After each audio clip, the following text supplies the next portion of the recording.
அன்பான கர்த்தருடைய பிள்ளைகளே, நீங்களும் நானும் தேவனால் தெரிந்து கொள்ளப்பட்டவர்களானால், தெரிந்து கொள்ளப்பட்டவர்களுக்கு தேவன் இரட்சிப்பையும் நித்திய மகிமையையும் பெற்றுக்கொள்ள செய்கிற தேவனாயிருக்கிறார். சத்தியத்தை அறிகிற அறிவையும் விசுவாசத்தையும் உண்டாக்குகிற தேவனாயிருக்கிறார்.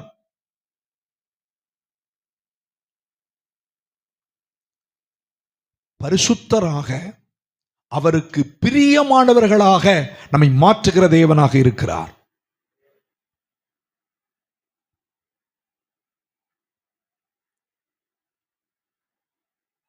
உடன்படிக்கை செய்து நம்மை உயர்த்துகிற தேவனாக இருக்கிறார். சீக்கிரத்திலே நமக்கு நியாயம் செய்கிற தேவனாக இருக்கிறார்.